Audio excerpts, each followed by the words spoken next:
आतंकवाद की फैक्ट्री पाकिस्तान में है, लेकिन इन दिनों पाकिस्तान में हर आतंकी वारदात के लिए भारत को जिम्मेदार ठहराने का फैशन चल रहा है। कराची कांड में रॉ को घसीटने की वजह क्या है? नापाक करतूतों के लिए भारत जिम्मेदार कैसे? आज इन्हीं सवालों पर सरहद आर पार में होगी बड़ी बहस, लेकिन पहले इस वक्त की बड़ी खबरें। खास खबरों के प्रस्तुत करता है MDH, प्रकृति जैसी शुद्धता हमारी पहचान। MDH मसाले the real spice of India और CP+ high definition security solutions. Chief secretary की नियुक्ति पर दिल्ली सरकार और उपराज्यपाल का झगड़ा बढ़ा। नजीब जंग ने कहा नियुक्ति सही, 40 घंटे तक किया सीएम के जवाब का इंतजार। सिसोदिया बोले LG के जरिए तख्ता पलट की साजिश रच रही है बीजेपी। शंघाई में भारतीयों के बीच पीएम मोदी की सीधी बात, कहा न कभी बुरे इरादे से काम किया न करूंगा, सरकार के अच्छे काम की वजह से विरोधी कर रहे हैं आलोचना। और रंग लाया मोदी का मेक इन इंडिया मंत्र, भारत और चीनी कंपनियों के बीच $22 अरब का करार। शंघाई के बिजनेस फोरम में प्रधानमंत्री मोदी ने कहा भारत में बदला निवेश का माहौल।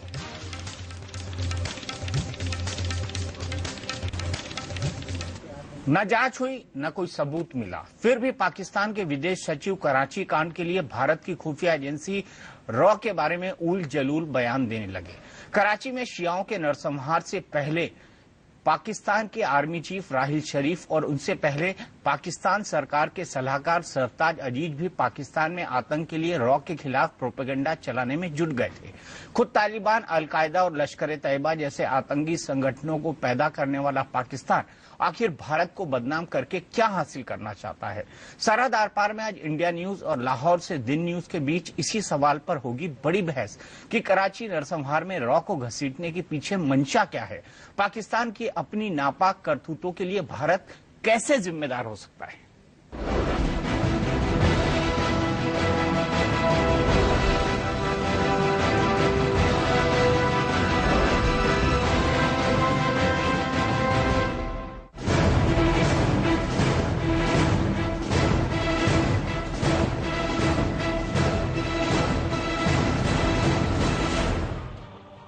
पाकिस्तान अब अपने खून से सने हाथों से भारत पर दाग लगाने की साजिश में जुट गया है। कराची के सफूरा चौक पर शिया समुदाय के लोगों के नरसंहार में भी पाकिस्तान ने भारतीय खुफिया agency research and analysis wing यानी रॉ को घसीट लिया है, जबकि कराची कांड की जिम्मेदारी तहरीके तालिबान पाकिस्तान के जुंदुल्लाह गुट ने खुद कबूल की है।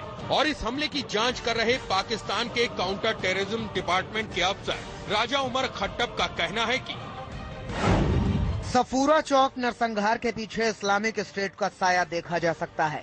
कराची में इससे पहले भी अमेरिकी शिक्षा शास्त्री, महिला और बोहरी समुदाय के लोगों पर जो हमले हुए, उनके पीछे भी इस्लामिक स्टेट का हाथ नजर आ रहा है। कराची हमले की जिम्मेदारी तालिबान के जिस जुंदुल्लाह गुट ने ली है, उसने बहुत पहले खुद को पाकिस्तान में इस्लामिक स्टेट का सहयोगी घोषित कर रखा है। काउंटर टेररिज्म डिपार्टमेंट भी कराची नरसंहार के पीछे इस्लामिक स्टेट का हाथ देख रहा है, लेकिन पाकिस्तान के विदेश सचिव एजाज अहमद चौधरी ने जांच पूरी होने का इंतजार करना भी मुनासिब नहीं समझा और इस्माइली समाज के लोगों के कत्लेआम के फौरन बाद बयान दे दिया कि पाकिस्तान में कई आतंकवादी वारदातों में भारतीय खुफिया एजेंसी रॉ का हाथ है। कराची नरसंहार में भी अगर रॉ की भूमिका पाई गई तो पाकिस्तान इस मामले को सभी इंटरनेशनल फोरम पर उठाएगा। अब बड़ा सवाल ये है कि ना जांच पूरी हुई, ना कोई हमलावर गिरफ्तार हुआ और ना ही कोई सबूत सामने आया। फिर पाकिस्तान के विदेश सचिव ने भारतीय खुफिया एजेंसी का नाम क्यों घसीटा? क्या ये भारत को बदनाम करने की नई नापाक साजिश है? पाकिस्तान विदेश सचिव के बयान से पहले पाकिस्तान का रवैया देखें तो साफ हो जाता है कि भारत को बदनाम करने की सोची समझी चाल चली जा रही है। पाकिस्तान सरकार के सलाहकार सरताज अजीज ने पाकिस्तानी सीनेट में कहा था कि भारत के खिलाफ पूरी दुनिया में डेलीगेशन भेजना चाहिए और ये बताना चाहिए कि पाकिस्तान के साथ विवाद सुलझाने के लिए भारत गंभीर नहीं है। जनवरी 2015 में सरताज अजीज ने बयान दिया कि भारत अब अफगानिस्तान की जमीन से पाकिस्तान पर हमले कर रहा है। कराची नरसंहार से ठीक पहले पाकिस्तान में आर्मी कोर के कमांडर्स की बैठक हुई थी, जिसमें पाक आर्मी के चीफ जनरल रहील शरीफ ने आरोप लगाया था कि पाकिस्तान में आतंकी हमलों के पीछे रॉ का हाथ है। पाकिस्तान की सरकार चला रहे जनरल रहील शरीफ से लेकर विदेश सचिव के बयानों पर हैरानी हो रही है, क्योंकि ये सच्चाई तो पूरी दुनिया को मालूम है कि आतंकवाद को पाकिस्तान ही अपना स्ट्रेटेजिक एसेट यानी रणनीतिक पूंजी मानता रहा है। पाकिस्तान में जितने भी आतंकी संगठन हैं, उन्हें पाकिस्तानी फौज और पाक खुफिया एजेंसी ISI ने ही पैदा किया है।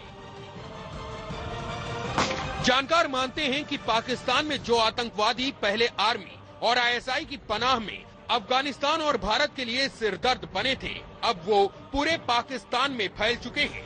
तालिबान के खिलाफ पाकिस्तानी आर्मी का अभियान फेल हो चुका है। अब सवाल ये है कि क्या अपनी नाकामी का ठीकरा भारत पर फोड़ने से पाकिस्तान का भला होगा? क्या पाकिस्तान ये बताएगा कि उसकी नापाक नियत से पैदा हुए आतंकवादियों की करतूतों के लिए भारत कैसे जिम्मेदार है? Bureau report, India news.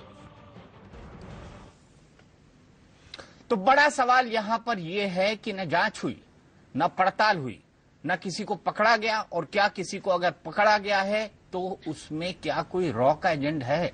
क्या किसी का इन्वॉल्वमेंट सामने आया? अभी तक तो हवा में ही तीर चलाए जा रहे हैं। ऐसे में विदेश सचिव को सपना कैसे आ गया कि इसमें रॉ का इन्वॉल्वमेंट है? बड़ा सवाल है, और इसी बड़े सवाल पर तीखे सवाल पूछे जाएंगे पाकिस्तान के दिन न्यूज से। मेरे साथ स्टूडियो में जो मेहमान मौजूद हैं उनका तारुफ कराऊं, उससे पहले सीधे चलता हूं दिन न्यूज के स्टूडियो लाहौर में, जहां से हमारे साथ जुड़ गए हैं पीजे मीर साहब। पीजे मीर साहब, स्वागत है आपका।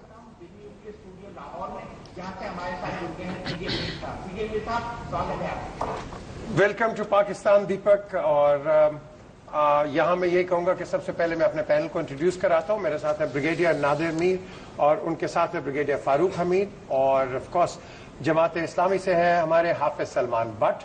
और ये हमारा इस वक्त जो स्टूडियो का एक पैनल है। और आपका क्या पैनल है दीपक, जरा हमें भी इंट्रोड्यूस कर दीजिए। हमारे साथ है RSN सिंह साहब, जो कि जानी मानी हस्ती है, इंटरनल और एक्सटर्नल सिक्योरिटी एक्सपर्ट हैं। ब्रिगेडियर BD मिश्रा साहब हैं, जो कि डिफेंस एक्सपर्ट हैं। हमारे साथ स्कंद रंजन तायल साहब हैं, जो कि एक्स एम्बेसडर हैं। और सबसे पहले मैं आपके साथ शुरुआत करता हूं। मैं आपको द नेशन की एक क्लिपिंग दिखाता हूं, और मैं चाहूंगा कैमरामैन से कि इसको जूम इन करें। और मीर साहब, आप इस क्लिपिंग को थोड़ा ध्यान से पढ़िएगा। इसमें लिखा है IS गनमैन मसाकर 45 इन कराची। मेरे ख्याल से द नेशन पाकिस्तान का अखबार है, पाकिस्तान में ही छपता है, और सहाफी भी सब पाकिस्तानी ही है। Ismailis in Karachi. The IS gunman massacre 45 Ismailis in Karachi. Ismailis in Karachi उल्टा था तो मैं देख नहीं पा रहा था।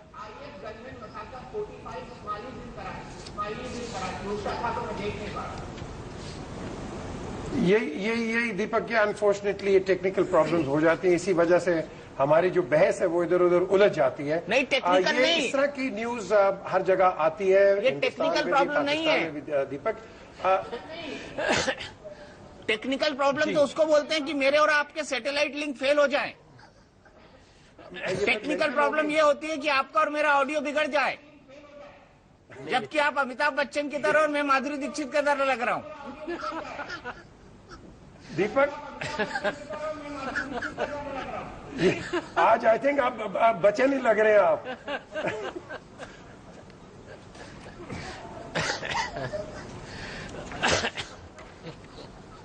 नहीं, वैसे इसमें Deepak I think on a note, आज पैरामीटर्स ये करते हैं कि हमारे जो पैनल आज पैनलिस्ट जब बोले तो आई थिंक आपकी तरफ से कोई इंटरप्शन नहीं होनी चाहिए, और आपके बोले तो हमारी तरफ से कोई इंटरप्शन नहीं होनी चाहिए, और एक जरा मीनिंगफुल डायलॉग हो। क्योंकि ये जो आपने अपनी रिपोर्ट भी दिखाई और इसमें जो बात भी हुई आपके रिपोर्टर ने, कि हमेशा हम देखते हैं कि जब पाकिस्तान में कोई रिपोर्ट आती है तो रॉ को ब्लेम किया जाता है, और हिंदुस्तान में आती है तो ISI को ब्लेम किया जाता है। तो अगर हम एक ऑब्जेक्टिव कन्वर्सेशन करें, एक डिबेट करें, तो आई थिंक हम किसी रास्ते पे पहुंचेंगे, वरना वो बहसबाजी ऐसी होगी कि ना इधर के ना उधर के। नहीं मीर साहब, यहाँ पे मुद्दा ये है ना कि रॉ वाले ऐसी हरकतें नहीं करते, ISI वाले करते हैं। यहाँ पे मुद्दा ये है ना कि रॉ वाले ऐसी हरकतें नहीं करते, ISI वाले करते हैं। हाँ, यही तो डिबेट है कि आप कहते हैं ISI करती है, हम कहते हैं रॉ करते हैं। और यहाँ जो फुटप्रिंट जो नजर आ रहा है वो क्लियरली रॉ को एक डिपिक्ट करा जा रहा है। और ब्रिगेडियर साहब जरा आप इस पर हाईलाइट डालिए। इस वक्त जो इशू चल रहा है पाकिस्तान और इंडिया के दरमियान recently post Chinese president Xi Jinping visit, उसका नाम है गवादर, जो इंडिया में बहुत बड़ा मसला बना हुआ है। पाकिस्तान में एक पोर्ट बन रही है जो इंडिया में मसला बना हुआ है। ये किताब जो मेरी पहली थी, Gwadar on the global chess board, इसमें मैंने और चीजों के अलावा पेज 64 पे आप पढ़ लीजिए, भारत वर्मा साहब इंडियन डिफेंस रिव्यू को कोट किया, जिसमें उन्होंने कहा stable Pakistan is not in India's interest, और चाइना और पाकिस्तान को गवादर पे नहीं मिलने देना। और मजीद ये कि national security adviser of India साहब भी कह चुके हैं, और बहुत से लोग इंडिया में ग्वादर पोर्ट और पाकिस्तान के अंदर एनी चाइनीज पाकिस्तानी लिंक को डिस्टेबलाइज करने के लिए खुल्लम खुली, चाहे सोशल मीडिया है, चाहे प्रिंट मीडिया है, चाहे कोई भी मीडिया है, एक जंग कर रहे हैं, जिसकी दूसरी मैनिफेस्टेशन दहशतगर्दी की वॉर है जो कराची में या पाकिस्तान के बाकी बलूचिस्तान में हो रही है। सो कहने का मतलब यह है कि जिस तरीके से ये हालात बना रहा है इंडिया, चाहे वो रॉ कर रही हो, चाहे और एजेंसी कर रही हो, इससे तो फिर relations will go to the point of no return. जी दीपक। मीर साहब, यहां पे मैं एक बात आपसे पूछना चाहूंगा। मैं आपसे ये जानना चाहूंगा कि राजा उमर खट्टप साहब कौन है? राजा उमर खट्टप साहब कौन है? राजा उमर खटक जी,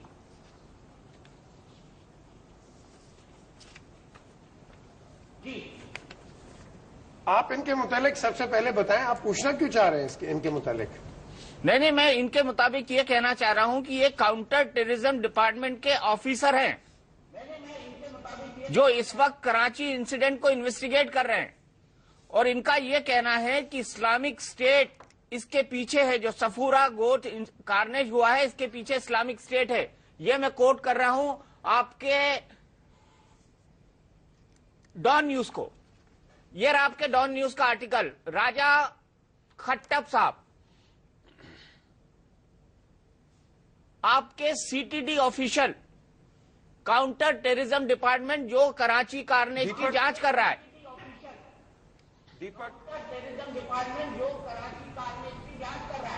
दीपक, जब भी कोई इन्वेस्टिगेशन होती है, सिंह साहब जो बैठे हैं, I think he will be in a better position to answer. बिल्कुल, सिंह साहब बताइए। जब भी कोई कवर्ट ऑपरेशन होता है, उसके बाद सिर्फ एक चीज निकलती है, डिसइंफॉर्मेशन।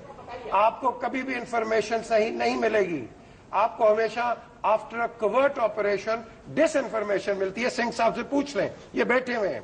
तो आई थिंक ये अखबारों के ऊपर ना जाएं, ये कहीं भी कोई ऐसी चीज होती है अखबारों पे मत जाएं। जनाब, आपका अखबार है। कॉन्वर्सेशन की तरफ I think we should be moving. क्यों सिंह साहब, एम आई राइट और एम आई रॉन्ग? नहीं, जब आपका काउंटर टेररिज्म डिपार्टमेंट इतनी इम्फेटिकली कह रहा है और उन्होंने मैप किया है अभी IS इस्लामिक स्टेट के प्रेजेंस को, जो मैंने भी आपके ही उसमें बड़े रिस्पेक्टेड अखबारों में मैंने देखा है। तो ये देखिए, जो इस्माइलीज पे हमला हुआ, इसको आप पूरे उसको ओवरऑल पर्सपेक्टिव में देखें। इसके पहले भी 2013 में एक स्नूकर क्लब में शियाज को टारगेट किया गया था, और जब लोग वहां रेस्क्यू के लिए गए तो जो रेस्क्यू ऑपरेशंस में थे उनको एक ट्रक के में एक्सप्लोसिव लैडन था, उसको उड़ाया गया और 100 लोग हलाक हुए थे। मैं आपको बता दूं, अभी आपकी एक रिपोर्ट आई है कि आपके यहां से, और इसको गलत उसमें मत लीजिएगा, मैं आपको कह रहा हूं, लेकिन जो हकीकत है मैं बता रहा हूं कि आपके यहां से असाइलम सीकर्स की संख्या 2010 और अभी 2014 के बीच में करीब 15,000 बढ़ गई है, 11,000 से लेके 26,000। आप पाकिस्तान से you are 6th in the world after Iraq, Afghanistan and other countries. You are 6th in the world, which is not a happy situation. और वो असाइलम सीकर्स में मैं आपको बता दूं, वो उसमें नॉन मुस्लिम्स नहीं है, वो नॉन मुस्लिम्स भी हैं, लेकिन उसमें आपके यहां से जो शिया है वो उनका बहुत बड़ा एक्सोडस हो रहा है। आज ये हालात हो गई है कि हजारा जो है आप ही के अखबारों में लिखा हुआ है कि वहां हर हजारा मेल का बस चले तो वो वहां से पाकिस्तान छोड़ के जाएगा। तो ये सारी चीजें अगर आप देखें, और ये हालात हो गई है कि आपके यहां ऑस्ट्रेलियंस ने आपके न्यूज़पेपर में इश्तिहार डाला इसके खिलाफ। श्रीलंका में इसीलिए वीजा ऑन अराइवल पाकिस्तानीज के लिए ये किया गया है। और जब मैं 26,000 की बात कर रहा हूं तो ये मैं यूएनएचसीआर की रिपोर्ट बता रहा हूं। ये 26,000 केवल वो 14 इंडस्ट्रियलाइज कंट्रीज का इसमें वो स्टैटिस्टिक्स है जो कि साउथ ईस्ट एशिया की तरफ जा रहे हैं, वो इसमें शामिल नहीं है। तो ये एक हकीकत है कि देखिए ये जो आईएस जो इस्लामिक स्टेट का जो एंटी शिया ऑपरेशंस जो चल रहा है उसको आप लोग कबूल करें। ये RANW वगैरह को ब्लेम करने से आप ब्लेम करते रहिए। जब तक आप असली दुश्मन को नहीं पहचानेंगे आप इस प्रॉब्लम को कभी भी सॉल्व नहीं कर सकते हैं। आपको मैं एक एनालिस्ट के रूप में बात कर रहा हूं, आप मेरी बात माने या ना माने वो आपकी मर्जी है, लेकिन मैं आपको ये हकीकत बता रहा हूं और मैं ये आप ही के फिगर्स बता रहा हूं। मैं कुछ जी मुझे बड़ी खुशी हुई मुझे बड़ी खुशी हुई कि ब्रिगेडियर फारूक का रिस्पॉन्ड करेंगे। नहीं, एक बात ब्रिगेडियर साहब बोलना चाहते हैं। जी ब्रिगेडियर, मुझे बड़ी खुशी हुई कि आपने शुरुआत इस तरीके से किया कि यह मीनिंगफुल डायलॉग होना चाहिए, क्योंकि एम या मुद्दा यह नहीं होना चाहिए कि हम आपको कहते रहें और आप हमको उल्टा कहते रहें, उससे कहीं आगे नहीं बढ़ते हैं। लेकिन जो 3 बातें हुई हैं उन 3 बातों के बारे में मैं कहना चाहूंगा। पहला तो रा और ISI की बात हुई है। मैं निष्पक्ष भाव से यह बताना चाहता हूं कि हमारे यहां जो रा है इसमें फौजी चीफ नहीं होता है। दूसरा, इसमें फौजी अफसर बहुत कम होते हैं। तीसरा, इसकी जो फंडिंग है वो ISI के फंडिंग से कहीं मेरे ख्याल से 10वां हिस्सा भी नहीं है। और आपके यहाँ ISI का चीफ जो है वो हैंड पिक्ड मैन होता है, उसके बाद वो chief of the army staff बनता है और उसकी फंडिंग इतनी जबरदस्त है कि दुनिया में शायद ऐसी कोई एजेंसी बहुत कम होंगी जिनकी हो। एक बात। दूसरा, आपके ब्रिगेडियर साहब ने यह कहा कि हम हमेशा ये कहते हैं कि स्टेबल पाकिस्तान हमारे हित में नहीं है इंडिया के। मैं बताना यह चाहता हूं कि हमारे यहाँ एक प्राइम मिनिस्टर साहब पहले थे, I.K. गुजराल। I.K. गुजराल साहब की डॉक्ट्रिन ये थी कि हम पाकिस्तान के साथ संबंध ऐसा बनाएंगे जिसमें we will walk more than half way. और उनकी जो डॉक्ट्रिन है वो शायद हमेशा हर ने फॉलो किया। हमारे जो प्राइम मिनिस्टर थे अटल बिहारी वाजपेयी जी, घुटनों की तकलीफ के बावजूद भी वो बस में बैठ के लाहौर तक गए। आज के जो हमारे प्राइम मिनिस्टर हैं, सबसे पहले उन्होंने किसी को इनवाइट किया टेलीफोन पर अपने स्वेरिंग इन में, तो नवाज शरीफ साहब को किया। और तीसरी बात मैं कहना चाहूंगा, जो आपके ब्रिगेडियर साहब ने कहा कि अगर ऐसा रहेगा तो पॉइंट ऑफ नो रिटर्न होगा। आप हमारे से एक दिन पहले इंडिपेंडेंट हुए थे अंग्रेजों से। आपके यहाँ मसरवी साहब chief of the army staff थे, हमारे यहाँ लोखंड थे। ये दोनों अंग्रेज थे, दोनों आपस में टेलीफोन में सुबह शाम बात करते थे जब आप लोगों ने लड़ाई शुरू की थी। और 1947 में 14 अगस्त को वहां से कबायली आए, वहां से आक्रमण हुआ, फौजी आए। उसके बाद 65 में फिर हमला हुआ, उसके बाद 71 में फिर हुआ, फिर कारगिल में हुआ। पॉइंट ऑफ नो रिटर्न तो कब का क्रॉस कर दिया भाई। तो अब जरूरत इस बात की है कि अपने अवाम के बारे में आप सोचें, खुशहाली लाएं, हमारे साथ रिश्ता अच्छा करें, टेररिज्म बंद करें, जिससे कि हमारी दोनों अवाम पीसफुली रहें और एक दूसरे के लिए पूरक हों। जी मीर साहब, आपका टर्न है जवाब देने का। ओके, ब्रिगेडियर फारूक जी, ब्रिगेडियर फारूक हमीद जवाब देंगे। देखिए जी, बात बड़ी क्लियर है, हम चीजों को डिफ्लेक्ट ना करें इश्यूज को। और जो इस वक्त पाकिस्तान में मेन इशू है, जो पाकिस्तान के अवाम सुन रहे हैं, देख रहे हैं, बात बड़ी क्लियर है।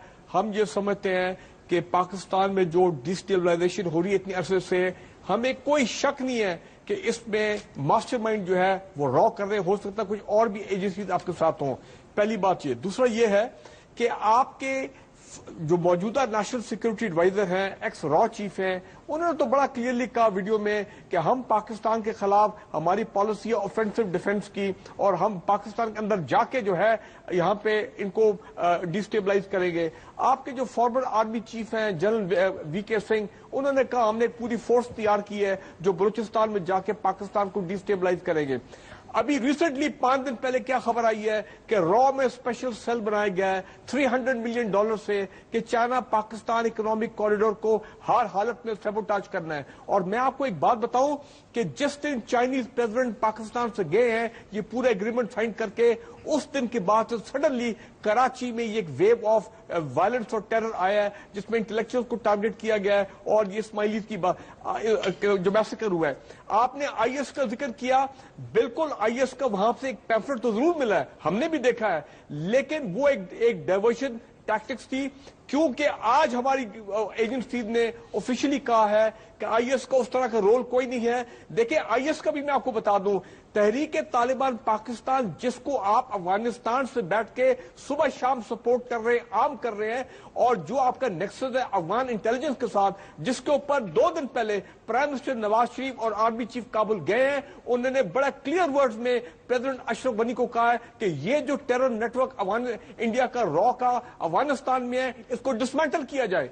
तो मैं आपको ये बता रहा हूं कि ये पाकिस्तानी आर कन्विंस्ड कि raw is behind all what is happening in Pakistan. और मैं आपको एक बात बता दूं, पाकिस्तान के अवाम कह रहे हैं भूल जाएं पीपल टू पीपल कॉन्टैक्ट, भूल जाएं ये liberalize visa, we reserve the right to pay you back in the same coin. अब वो इन द सेम कॉइन क्या होगा, I leave it to your good judgement and imagination. नहीं तो और दूसरी बात ये है, तो फिर आप देखिए ये भाषा अभी क्या वन मिनट सेम कायम किया। नहीं सिंह साहब नहीं, मुझे ये आप कौन सा ब्रीफ, मुझे बात मुकम्मल करने दे। बात आईएसआई का ब्रीफ है, आईएसआई का मुकम्मल करने दे ना, मुकम्मल करने दे। प्रॉब्लम ये हुआ है, देखिए मीर साहब ने कहा था कि मुकम्मल करने दे, मुकम्मल करने दे, मुझे बोलने का मौका दें। प्रॉब्लम ये देखिए सबसे प्रॉब्लम ये हुआ है, यू आर इनकॉरिजिबल। आप ब्लेम तो आप किसी को भी कर सकते हैं कि साहब ये चांद से आए थे, ये एलियंस थे। ये देखिए आप अपने समाज को थोड़ा देखने की कोशिश करें कि किस तरफ पाकिस्तान जा रहा है, कि जो लिबरल्स हैं आपके यहाँ वो बाहर जा रहे हैं, जो हक्कानी, जैसा आप बोलने का मौका दें, तो जैसे हक्कानी साहब आपके पुराने सफीर थे अमेरिका में, अब इस समय अगर वो पाकिस्तान जाएंगे उनको बहुत जान का खतरा है। आप थोड़ा ये देखने की कोशिश करें कि किस तरफ जो पाकिस्तान की सोसाइटी है वो किस तरफ जा रही है, वो इतनी इलिबरल क्यों होती जा रही है, इतनी इंटॉलरेंट क्यों होती जा रही है, और एक मजहब और सियासत को बहुत एक साथ लाया जा रहा है। और आप अपने देश में देखें और वेस्ट में जो देखें, जो देश तबाह हो रहे हैं, चाहे वो सीरिया हो चाहे इराक हो, वहां इसलिए हो रहे हैं क्योंकि मजहब और सियासत को मिलाया जा रहा है और मजहब का इस तरह का रूप दिखाया जा रहा है कि जो हमारे मजहब का नहीं है, जो हमारे सेक्ट का नहीं है, वो हमारा दुश्मन है, और दुश्मन क्या, उसको मार दो, खत्म कर दो। देखिए भारत को ब्लेम करने से आपको लाभ नहीं होगा। थोड़ा सा ये देखिए कि आपकी सोसाइटी में बहुत सारे मदरसों में बहुत अच्छा काम हो रहा है, बहुत अच्छी पढ़ाई हो रही है, और बहुत सारे मदरसे ऐसे हैं जहां पे कि दिमाग बिल्कुल पॉइजन उसमें भरा जा रहा है। और जो आपके जो बड़े बड़े नेता हैं हाफिज सईद वगैरह, वो एक स्पेक्ट्रम है, एक एंड पे हाफिज सईद जैसे लोग हैं और एक एंड पे तहरीक तालिबान पाकिस्तान है, जुंदुल्ला है, और ये अब नया आईएस आ गया है, और ये एक ही थैली के चट्टे बट्टे हैं। इन सबको मिलकर हमें लड़ना होगा, अफगानिस्तान को, पाकिस्तान को, भारत को, सबको मिलकर लड़ना होगा। और हम इस लड़ाई में आपके साथ हैं, और मैं अपनी तरफ से और अपने पैनलिस्ट की तरफ से अफसोस जाहिर करता हूं कि ये आपके यहाँ इतना पाकिस्तानी लोग हलाक हो गए। बिल्कुल, लेकिन पाकिस्तान की जांच एजेंसी का क्या कहना है, इस पर खुलासा करूंगा। सिंह साहब मुझे ब्रेक के लिए रुकना है, मजबूरी है। उसके बाद मैं सिंह साहब के पास चलूंगा और ये बताऊंगा कि कितने होल हैं पाकिस्तान की इस थ्योरी में।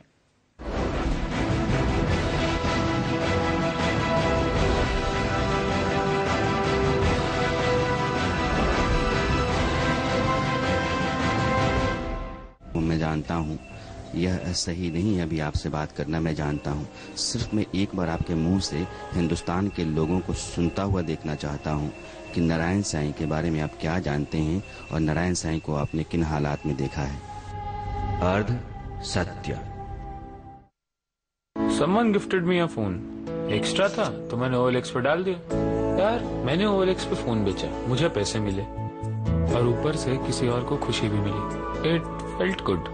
पाइए अपने यूज्ड मोबाइल के लिए best deal OLX.in। Bitto, mummy ने बोला था ना दीवारें खराब मत करना, सुनते नहीं हो तुम। आपसे भी शुक्ला अंकल ने कहा था बंगला बनवाते समय डॉक्टर फिक्सिट से वाटर प्रूफिंग जरूर करवा लेना। छिटकी वाला देखिए, हाँ? और ये बाथरूम देखा आपने? सुनते नहीं हो। दोबारा सुन लो, घर बनवाते वक्त वाटर प्रूफिंग के लिए सिर्फ डॉक्टर फिक्सिट इस्तेमाल करना। ओके बेटा। चिवावा, ये तो नाम से ही चूहा है। so cute now. We need a watchdog. Focus. ये डॉग है। इसे कहते हैं watchdog. So we'll take Django.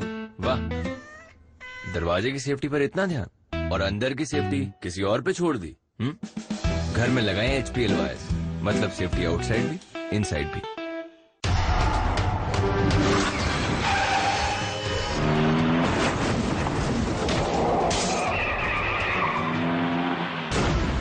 Bangar cement, सस्ता नहीं सबसे अच्छा। सांबर मसाला हो या चने का मसाला, कसूरी मेथी या देगी मिर्च, असली मसाले सच सच MDH। इश्क की लो कहीं। मम्मी, बाहर से क्या पता कि अंदर क्या है? कोई कहीं गैस, नो गैस। लियो छोड़, शॉट लगा। Layer shot fragrant body spray, clear fragrance और कुछ नहीं। एशियन पेंट्स इजी कलर को कॉल कीजिए और आसानी से चुनिए किस दीवार पर कौन से कलर्स और डिजाइन्स बेस्ट लगेंगे। इतने सालों से इस घर ने हमें कितना कुछ दिया, सोचा जाते जाते इस घर को एक रिटर्न गिफ्ट देते जाते।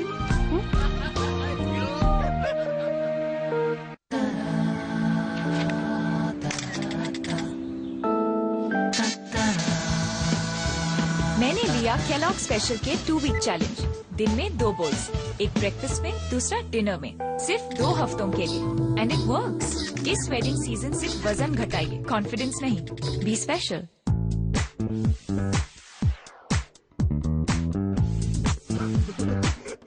Grow up, boys. Motion sensing zone lighting in the new NXW from Godrej Eon.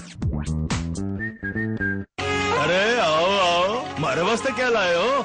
एकदम चौखी चीज। ऐसा क्या चौखा है? शान और शौकत का नया अंदाज, पान शाही पान मसाला।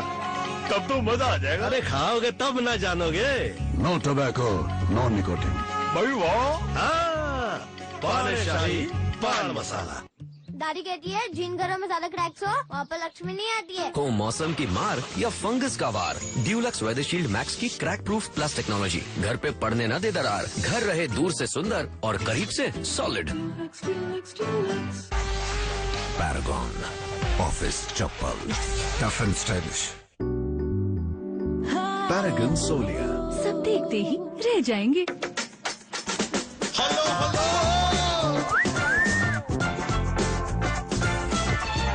इतना स्टाइलिश की सीटी तो बजेगी अपने आप। स्टार सिटी प्लस और इसका 110 सीसी इको थ्रस्ट इंजन में बेहतरीन पिकअप स्टाइल से। नया TVS star city plus, style का नया स्टार। OMG। क्या कर रहा है? OMG। नाम पूछ रहा हूँ। नाम OMG। जैसा नाम वैसी feeling. New KFC OMG burger starting at just ₹49। आओ खाओ। किचन किंग हो या गरम मसाला, पाव भाजी या चलती चाट मसाला, असली मसाले सच सच MDH। भाई साहब ये वायर आग तो नहीं पकड़ेगी? घबराइए मत सर, मेरा पार्टनर देख लेगा।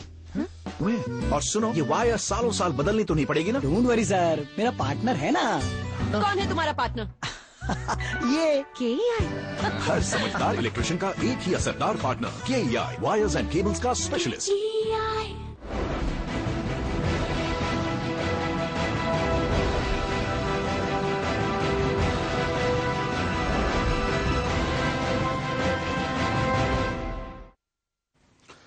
कराची हादसे के पीछे जो कराची में नरसंहार हुआ, उसके पीछे रॉ का हाथ क्यों बता रही है पाकिस्तान? क्या उल्टा चोर कोतवाल को डांटे?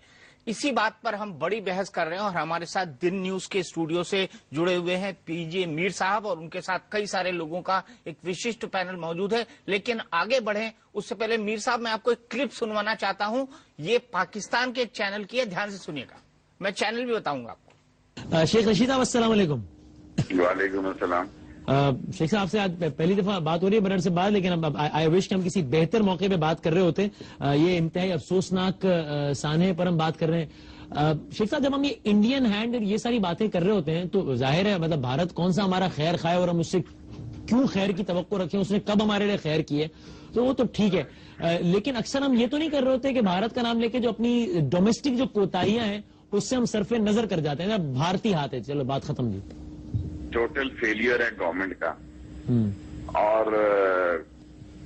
वो लोग जिनकी फाइलें गुमी हुई हैं उनसे हुकूमत करा रहे हैं, और वो लोग जो मरकज में बैठे खाबे खा रहे हैं, खाने उड़ा रहे हैं, मौजे बना रहे हैं, वो कौम की क्यादत है। ये नाहल, नलायक, निकम्मी, निकट्ठू क्यादत जो है, ये बराह रास्त इनकी नाअहली की सजा कौम को मिल रही है। आईजी एक क्या है, कुल पर्दा है, उसकी क्या हैसियत है? असल मसला तो हुकूमत की कोई प्लानिंग नहीं है, कोई इनके पास कोई ऐसा जरिया नहीं है, कोई तरीकाकार नहीं है, और रोज एक हादसा होता है, 10 दिन का, 15 दिन का, 16 दिन का, रोज एक टीवी शो होता है।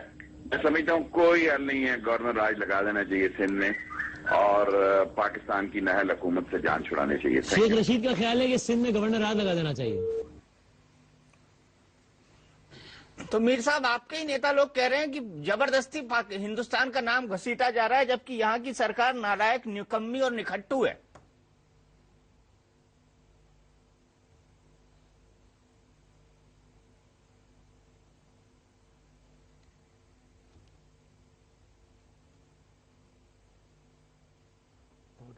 टेक्निकल मीर साहब, लग रहा है टेक्निकल मिस्टेक है। एक बार मैं अपने पीसीआर से कहूंगा कि ऑडियो थोड़ा ठीक करें आपका।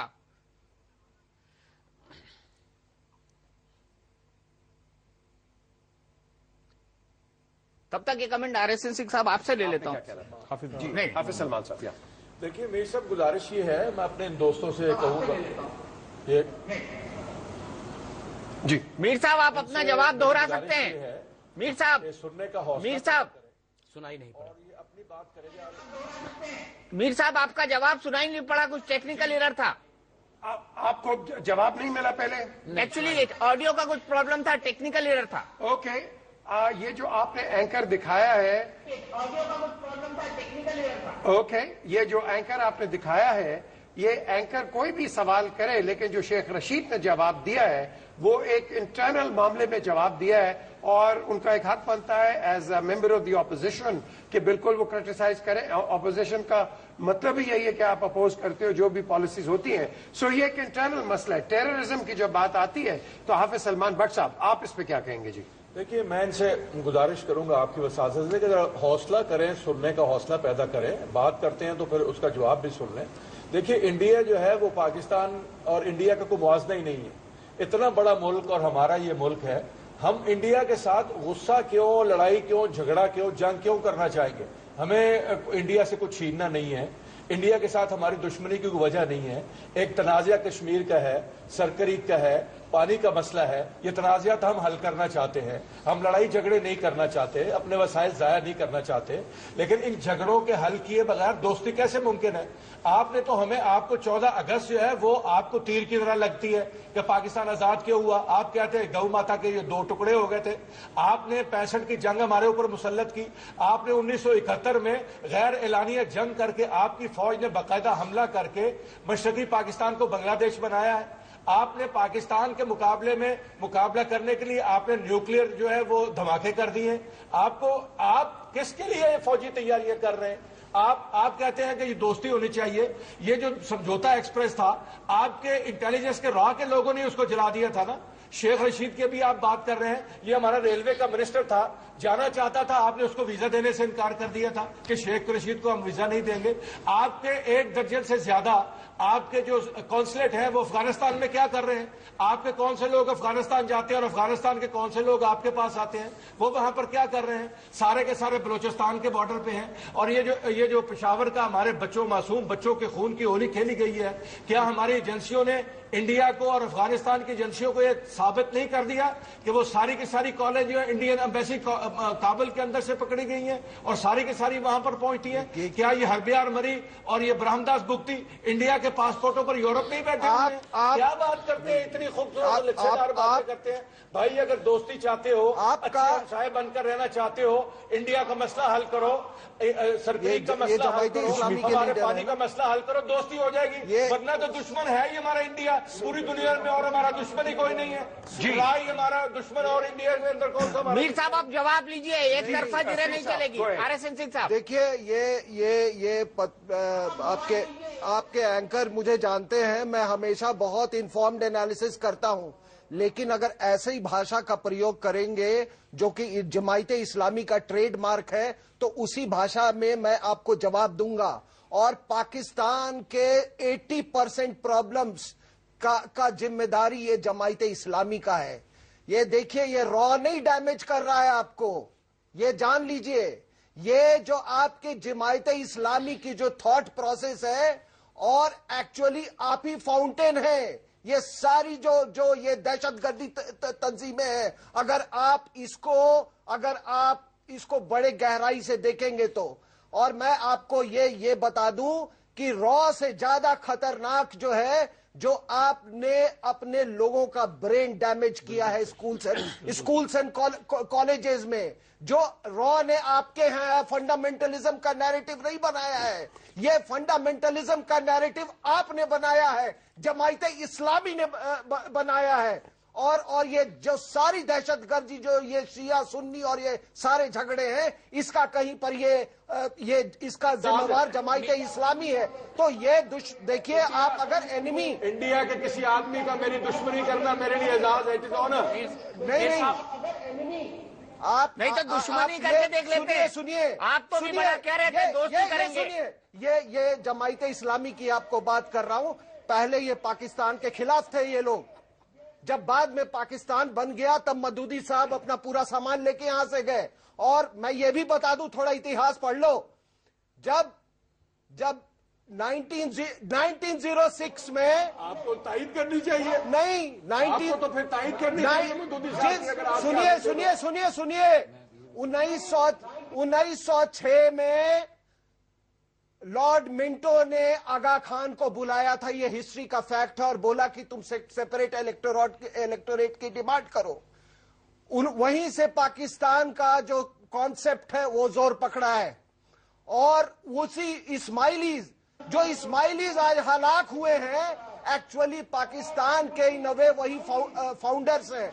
तो ये हिस्ट्री है। जिन लोगों ने पाकिस्तान बनाने में मदद की, शियाज ने मदद की, इस्माइलीज ने मदद की, जो कि उसके आइडियोलॉजिकल प्रोजेनाइटर्स थे, उनको आज आप मार के वहां से भगा रहे हैं। और ये जमायते इस्लामी के साथ आपने अहमदिया के साथ क्या किया? आपके अबू सलाम को नोबेल प्राइज मिला और आपने उनको पाकिस्तान में ऑनर करने तक का कोशिश नहीं किया, और वो भी रॉ की गलती थी। ये जरबे अज़्म आप रॉ के खिलाफ कर रहे हैं। आई थिंक ये डाइवर्जन है। मीर साहब मैं दो बातें बताना चाहता हूँ। अफगान तालिबान को हम पाल रहे हैं, वो रॉ पाल रहे हैं। लश्कर तोयबा रॉ का एसेट है, आप क्या बात कर रहे हैं? खास तौर से आपके जो फौजी पैनलिस्ट हैं उनसे मैं कहना चाहूंगा, आपस में तो न लड़े ना यार। मैं दो बातें आपको बताना चाहूंगा। पहली बात तो मैं ये कहना चाहूंगा कि मुझे रिटायर हुए 20 साल हो गए, शायद आपके जो पैनलिस्ट हैं अभी फौज से आए हों। मैं इन 20 सालों में अपने अवाम से ये कहता हूं कि भाई देखो, ये नेबर चेंज नहीं हो सकते हैं। नेबर के साथ हमको अच्छे नेबर की तरह रहना है। मैं अपने अवाम से ये नहीं कहता हूं कि गोली का जवाब गोली से दो, और जिस भाषा में जवाब दे रहे हैं, वो काम कर रहे हैं, उससे दो। हम एक माहौल क्रिएट करते हैं अपने देश में, जहां पर हमारे पड़ोसी से संबंध अच्छे हों, पहली बात। दूसरी बात, क्या स्वात वैली में रा गई थी? क्या राजा बुक्ति को रा ने प्रॉपअप किया था? यह तो आप भूल गए बताना। और तीसरी बात, मैं एक फौजी कॉलोनी में यहां रहता हूं और मेरे जो नेबर हैं वो मोहम्मद रेहान साहब हैं। उनको पता लगा कि मैं टीवी पर जा रहा हूं, उनको यह पता लगा कि शायद पैनलिस्ट पाकिस्तान से बात करेंगे, तो उन्होंने ये कहा कि यार कम से कम ये कहना कि अपने अवाम को गुमराह तो न करें, भारत उनके लिए अच्छा विश करता है। Deepak ji, I want an apology here for this Jamaat-e Islami person to insinuate कि पेशावर और इन सब में रॉ का हाथ था। आई want an apology from him. ये कितनी गंदी बात कर सकते हैं ये? आज पाकिस्तान को यहाँ इस हालात में पहुंचाने पे ये जमायते इस्लामी का पूरा हाथ है। और आपका जो पार्टनरशिप जियाउल हक के साथ, वही पाकिस्तान को आज यहाँ पर पहुंचाया है। This is absolutely nonsense. How can you insinuate such a thing? We will consider it. This is not the conversation. This is Singh Saab, this is not the conversation. Then I will ask an apology for ISI. Let's not get into that. आप ISI को कहते हैं, या तो आप इस बात की पुष्टि कीजिए। आप साहब, आप कितनी गंदा इल्जाम लगा रहे हैं कि हम बच्चों का हलाक करेंगे हम। देखिए, मैं ये कहना चाहूंगा कि भारतवासी जितने भारत के लोग हैं वो पाकिस्तान का हमेशा भला ही चाहते हैं। एक बात तो ये समझने का अपनी कोशिश करें। दूसरा, अगर आप पीछे की हिस्ट्री में भी देखें, चाहे अटैक किसने किया था? 1993 का बम ब्लास्ट किसने किया था? समझौता एक्सप्रेस का मास्टरमाइंड एक आरिफ कस्मानी कराची में एक बिजनेसमैन था जिसने पूरी फाइनेंस दी। आप यूएस ट्रेजरी डिपार्टमेंट का रिपोर्ट पढ़िए। डेविड हेडली की बीवी फौजिया औताना ने अमेरिकन एम्बेसी में जाके बोला कि डेविड हेडली ने समझौता एक्सप्रेस का वो किया था। दुर्भाग्य से